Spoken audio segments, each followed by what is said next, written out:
Halo teman-teman, jumpa lagi dengan saya di RS Teknologi. Hari ini kita membicarakan tentang sesuatu yang mungkin sering kita lihat, sering kita perhatikan, tetapi kita tidak tahu apa gunanya dan apa fungsinya dan bagaimana cara penggunaannya dan apa keuntungannya, apa kerugiannya.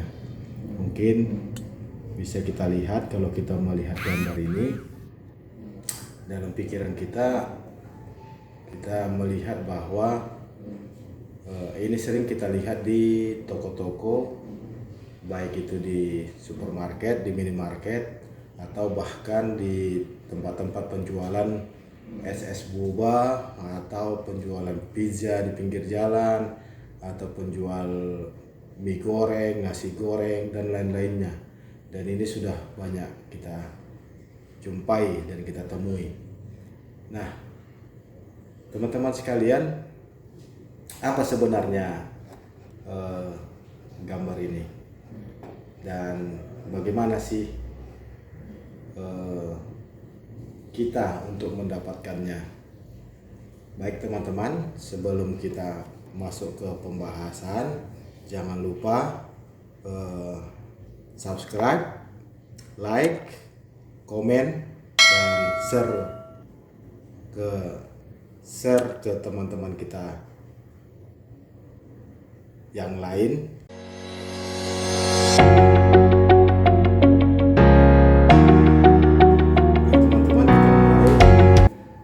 Tadi itu adalah suatu QR code untuk seluruh pembayaran atau merupakan suatu standarisasi yang sering disebut dengan KRIS, dan ini adalah singkatan dari Quick Response Code Indonesia Standard atau bisa disingkat dengan KRIS. Ini merupakan suatu alat yang diterbitkan atau yang diresmikan oleh Bank Indonesia sebagai alat penyatuan berbagai macam QR code dari berbagai penyelenggara jasa sistem pembayaran. Jadi yang menggunakan QR code. Jadi sebelum munculnya KRIS ini, bisa kita lihat berbagai macam pembayaran memiliki QR code masing-masing. Jadi misalnya kita bilang aplikasi pembayaran seperti Gojek, seperti Grab, seperti GoPay, ShopeePay dan lain-lain itu, sebelum ada KRIS ini mereka membuat barcode sendiri untuk proses pembayaran mereka sendiri. Oleh sebab itu, untuk menggabung semua proses pembayaran menggunakan QR code, maka BI membuat suatu sistem terbaru, yaitu menggunakan KRIS, di mana dengan satu KRIS yang diterbitkan oleh Bank BI itu akan bisa digunakan oleh semua platform jasa sistem pembayaran. Baik, kita lanjut. Jadi untuk QRIS ini BI sudah mendaftarkan beberapa penyelenggara jasa sistem pembayaran atau PJSP. Di antaranya bank ada 21, kemudian non-bank ada 11. Banknya itu ada Mandiri, BCA, dan lain-lainnya. Non-bank ada Link Aja, GoPay, Oppo, Dana, SP, Doku, Telkom Indihome, dan lain-lain sebagainya. Nah, teman-teman sekalian,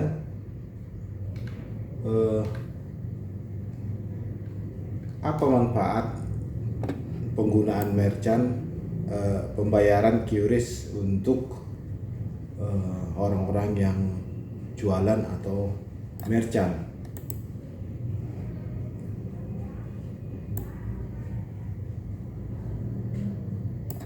Yang pertama adalah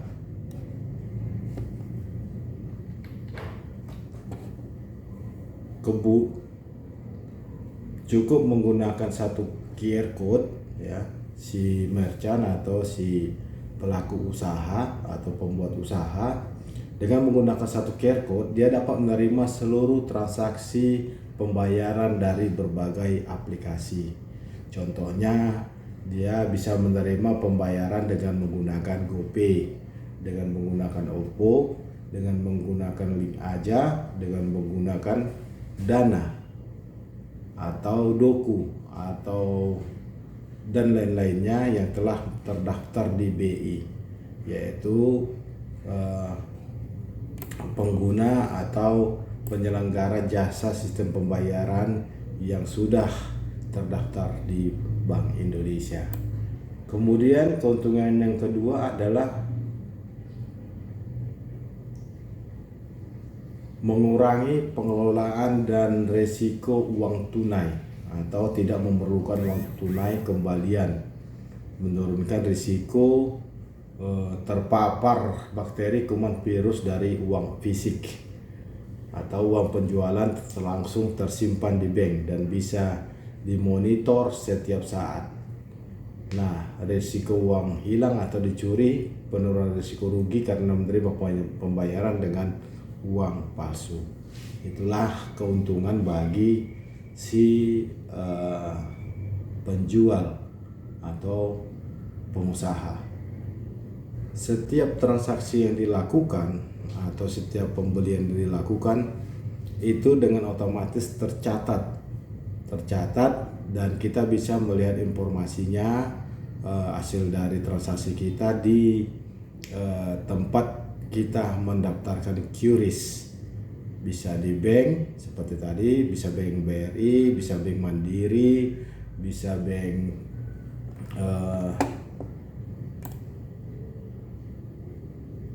BCA, BNI, dan bank-bank lain, dan juga bisa mendaftar di PJSP yang sudah terdaftar di Bank Indonesia. Itu adalah manfaat atau yang didapatkan oleh si penjual atau yang membuka toko. Untuk si pengguna, apa sih manfaatnya? Nah, manfaat yang pertama yaitu konsumen menjadi lebih fleksibel dalam memilih aplikasi pembayaran dengan QR code ketika melakukan transaksi. Misalnya, si konsumen hanya punya GoPay, dia tidak menjadi halangan atau tidak menjadi terhalang karena semua sistem pembayaran sudah menjadi satu. Artinya ketika dia memiliki saldo di suatu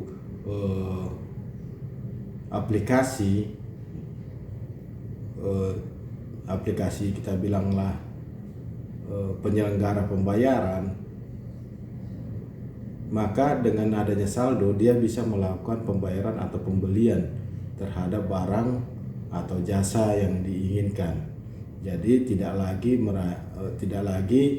melihat aplikasi-aplikasi saja yang bisa bayar di situ, dan aplikasi-aplikasi apa saja yang tidak menerima pembayaran di situ. Tetapi dengan satu aplikasi saja bisa dipilih dari PJSP yang sudah terdaftar, bisa melakukan pembayaran.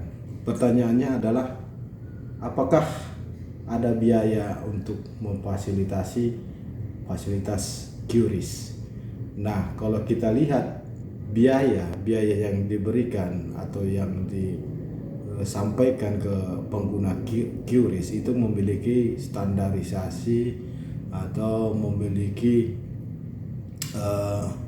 biaya yang sama, baik dia di bank-bank yang terdaftar menjadi penyelenggara pembayaran ataupun di non-bank yang menjadi penyelenggara pembiayaan. Jadi kita bebas mau mendaftar QRIS di mana, di tempat-tempat PJSP yang sudah terdaftar dengan memiliki standarisasi fee yang harus kita bayarkan sebagai jasa penggunaan QRIS. Jadi standarisasinya adalah, kalau kita lihat di Mandiri, adalah untuk merchant mitra dengan tujuan sosial ibadah seperti donasi, penggalangan dana, pembayaran iuran anggota tempat ibadah tidak dikenakan biaya MDR atau MDR 0%. Artinya teman-teman, ketika kita sebagai suatu lembaga sosial mengajukan untuk meminta QRIS, maka di sini kebijakan dari BI untuk biaya atau fee yang dikeluarkan itu nol. Jadi tidak ada biaya yang harus dibayarkan, yang harus diberikan kepada penyelenggara akibat terjadinya transaksi donasi atau pembayaran iuran di lembaga sosial.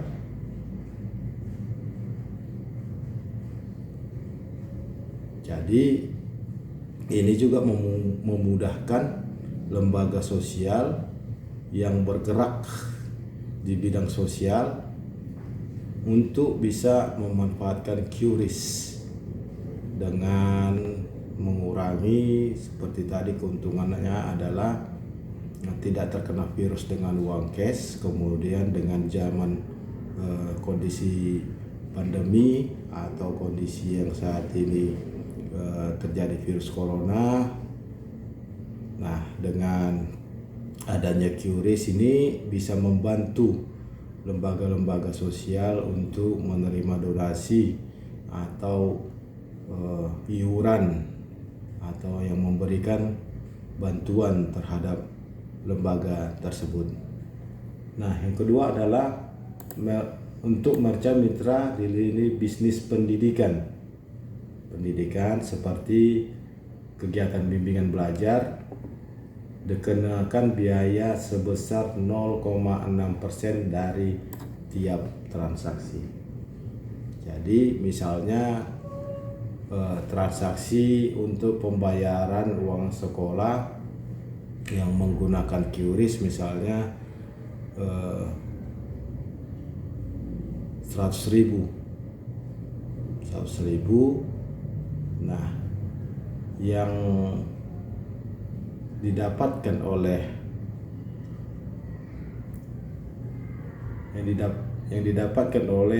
lembaga pendidikan adalah 100.000 dikurang 0,6% dari jumlah pembayaran, yaitu 100.000 dikurang 0,6% dikali 100.000, dan itulah yang didapatkan oleh lembaga pendidikan. Dan jasa fee yang didapatkan oleh penyelenggara adalah 0,6% tersebut. Kemudian untuk SPBU atau gas dikenakan 0,4%. Artinya adalah jika ada orang melakukan pembayaran terhadap SPBU dengan menggunakan QRIS, misalnya dia membeli bensin atau pom bensin membeli 100.000, artinya yang diterima oleh pom bensin adalah 100.000 dikurang 0,4% kali 100.000. Itulah yang didapatkan SPBU. Begitu juga dengan misalnya untuk mitra usaha. Mitra usaha itu terkena biaya jasanya, yaitu terkena 0,7 per transaksi. Per transaksi artinya adalah setiap melakukan pembayaran dia dikenakan biaya jasa 0,7%. Nah, biaya ini sesuai dengan aturan Bank Indonesia dengan surat keputusan Deputi Gubernur Bank Indonesia nomor 21 Cap DG 2019 tentang penetapan skema biaya pemrosesan transaksi pembayaran yang difasilitasi dengan Quick Response Code pembayaran berdasarkan standar nasional Quick Response Code pembayaran Merchant Presented Mode. Nah, yang berikutnya adalah teman-teman, di sini syarat dan ketentuan untuk mendaftar sebagai mitra QRIS. Kalau di sini adalah bisa dengan Bank Mandiri. Nah, di sini kita nanti bisa buka di sini caranya. Ada linknya.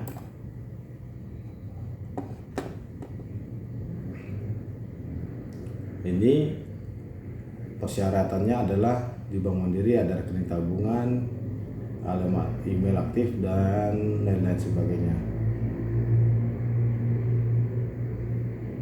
Dan caranya ada di sini.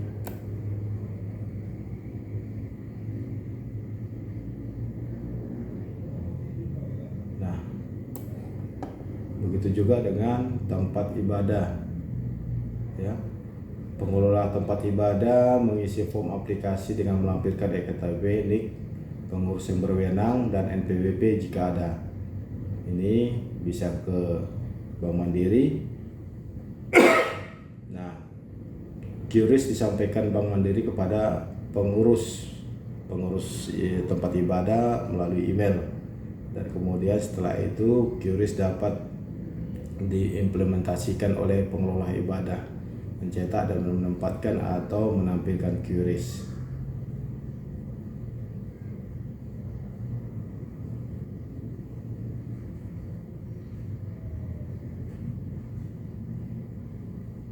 Nah, di sini ada ketentuannya. MDR untuk ibadah atau untuk kebutuhan donasi adalah 0%, namun bila dipergunakan untuk penjualan retail maka akan dikenakan MDR 0,7%. QRIS dapat dicetak, dapat ditempatkan pada lokasi pengelola sesuai kebutuhan, atau ditampilkan pada saat ibadah live streaming. Nah, selain Mandiri, teman-teman, ada juga yang BRI. Di sini juga BRI menyediakan QRIS respon kode standar pembayaran, yaitu hampir sama dengan Mandiri. Kita bisa daftarkan ke mereka, dan biasanya dalam waktu tempo paling lama 7 hari itu bank akan mengeluarkan QRIS-nya dan akan diberikan kepada penanggung jawab pengusaha atau yang membuat usaha, atau penanggung jawab terhadap lembaga-lembaga sosial seperti penanggung jawab terhadap rumah-rumah ibadah. Nah, di sini kita lihat dari manfaatnya hampir sama semua, ya. Nah, di sini ada tambahan, tadi kelupaan, QRIS itu dapat diterima oleh seluruh e-wallet. Metode pembayaran dengan maksimal pembayaran 2 juta per transaksi. Jadi transaksi kita juga itu dibatasi, maksimum transaksinya hanya sampai 2 juta rupiah.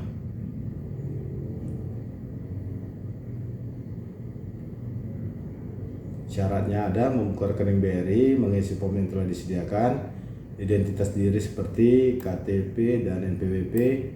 Nah, inilah persyaratan untuk membuka suatu QRIS.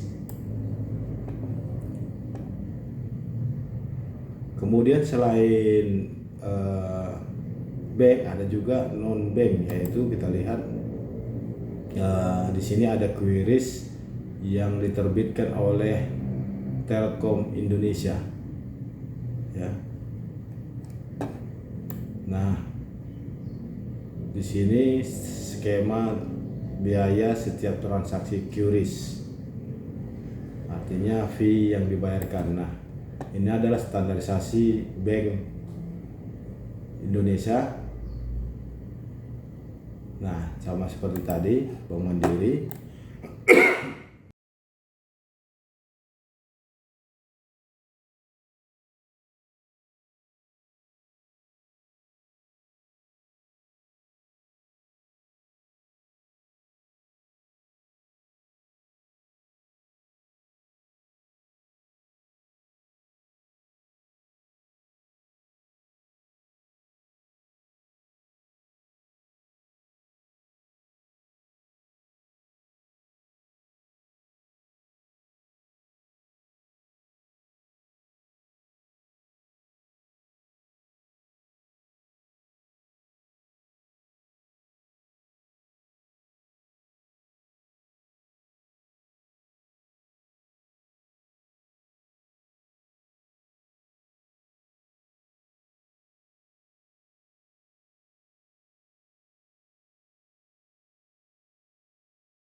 Baik, di sini kita coba cara penggunaannya. Yang pertama yaitu kita membuka aplikasi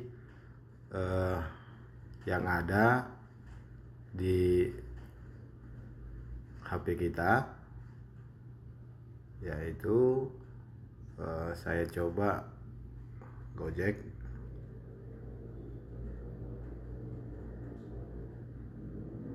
Nah, di sini ada kebetulan saldo kita 2.700 ya. Kita coba donasikan ke Palang Merah Indonesia. Apakah bisa atau tidak? Nah, di sini kita pilih Pay. Ini kita pilih Pay ya. Pay. Nah, dia akan muncul seperti ini. Di sini ada Power Kris. Nah, ini kita arahkan ke QRIS yang sudah diberikan oleh bank dengan seperti ini. Nah, Bapak Ibu sekalian, di sini kita lihat ketika kita setelah melakukan scan, maka di sini akan muncul yang namanya nama dari lembaga yang menyediakan bantuan untuk memberikan dana sumbangan di Palang Merah Indonesia. Nah, setelah itu kita isikan rupiahnya ya. Kita masukkan rupiahnya, misalnya kita menyumbang, ini hanya sebagai contoh untuk memberitahukan, menginformasikan bagaimana prosesnya. Oke. Nah, misalnya kita donasikan sebesar Rp1.000. Setelah kita klik Rp1.000, kemudian kita lakukan konfirmasi ya. Nah, setelah muncul di sini nanti ada total pembayaran, di sini ada namanya, kemudian di sini pemilihan cara pembayarannya. Nah, kita pilih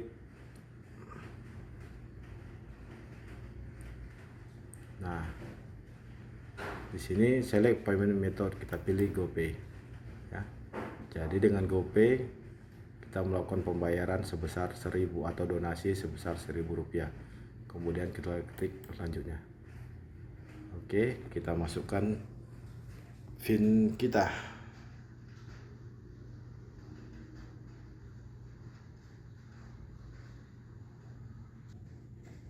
Oke, teman-teman, setelah kita masukkan PIN-nya, maka di sini akan ada informasi sukses telah melakukan pembayaran di Palang Merah Indonesia. Oke teman-teman, itulah caranya tadi, kita bagaimana menggunakan QRIS dengan satu aplikasi, yaitu aplikasi dari GoPay, dan sama penggunanya dengan aplikasi-aplikasi lain. Semoga informasi ini dapat membantu menambah pengetahuan kita. Jadi video kita sampai di sini dulu, dan apabila ini bermanfaat untuk teman-teman, jangan lupa subscribe, like, dan komen, dan bagikan sebanyak-banyaknya buat teman-teman kita yang lain. Terima kasih, salam sehat dari kami RS Teknologi. Sampai jumpa.